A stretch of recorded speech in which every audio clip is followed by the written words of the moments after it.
Oh God. Take Do you need to look at it 567. again? Okay. 567. Okay, so we're here with. So Deanna, I'm fuck it. 501.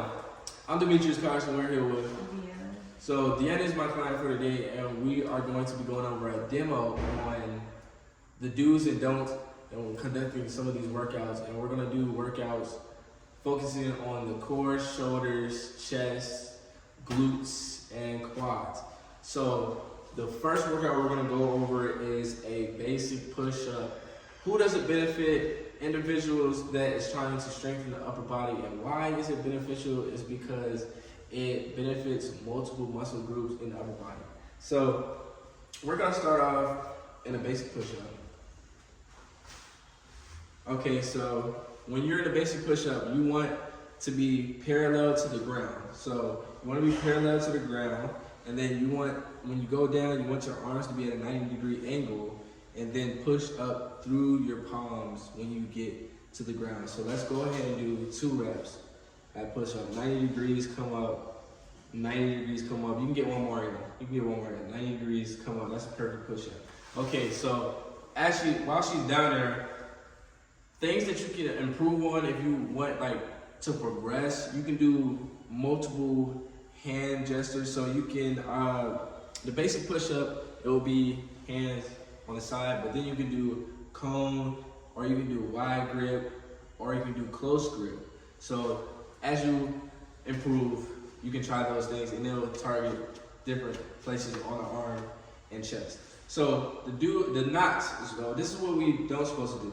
So you don't want your rail to be too far up when you're trying to do a push-up. So as in not being parallel to the ground trying to do a push-up, because you might hurt yourself. Or you don't want to straighten out, you can be straightened out. Or you don't want to half do the push-up so your arm's not at 90 degrees. So try to do when you're doing that, that's not a good push-up. So I would avoid that. Okay. So we're gonna go from that, pivot a little bit. We're gonna go to the body squat. So basically, the body squat benefits individuals trying to strengthen the lower body.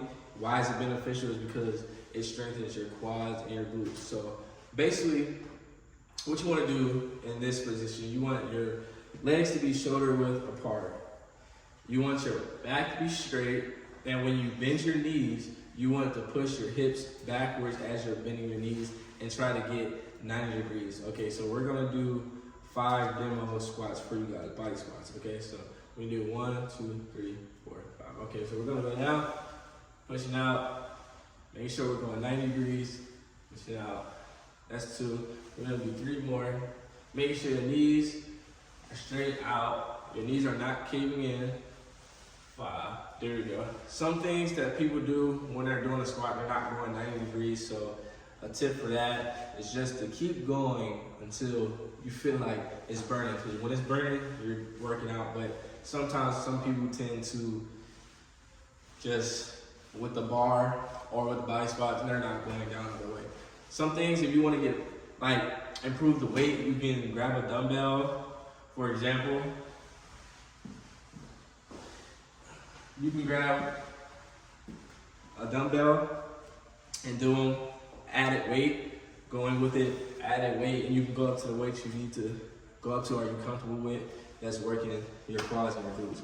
So now we're gonna pivot and move on to the DB shoulder press. We're gonna go to the DB shoulder press. So with this workout, what you want to focus on your shoulders. So who does it benefit? It benefits individuals that's trying to strengthen the shoulders. And why is it beneficial? Is because it isolates and strengthens the shoulders. So that's your primary workout. That's what the muscle you're gonna be working towards getting bigger. So what you wanna do is you wanna have your arms at 90 degrees, starting off, 90 degrees, and then you wanna be able to breathe. So when you're pushing up, I recommend you breathe out. When you come down, breathe in.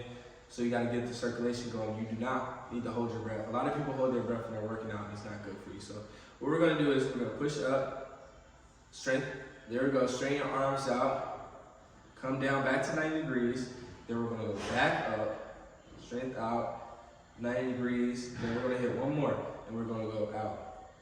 So she's gonna try to do this by herself now, okay? So we're gonna do 5. Okay, so we're gonna straighten all the way out. There we go. 1. There we go. That's nice control. You wanna control the weight. That's 2. That's 3. We got 2 more. Our back is straight. 4. Her feet are on the ground flat. 5, they're not lifting. That's 5, and that's good. So if you saw her, she actually did really well. Her feet stayed on the ground, and she didn't lift her toes. So that means that she's doing a good job. I wouldn't recommend some people. You don't need to use weight. You can put the weight right on the ground. Some people don't go 90 degrees, so they'll probably just like. They might go all the way past 90 degrees coming down here, and that's not good because you're gonna put strain on your shoulders. You want to always return back to the 90-degree angle instead of going all the way down. Or some people don't even go to 90 degrees. They'll start up, come here, and then go back up. That's not good as well. And then the last thing I would recommend, you're good. The last thing I recommend not doing is slapping the weights together because you really want to control the weight. How she controlled it going up and going down. That's actually the perfect way to do it. So that's gonna wrap up our demo on the 3 exercises focusing on your core, shoulders, chest, quads, and I hope you guys have a good day. All right, we're good, bro. That's fucking good. Cause if it's not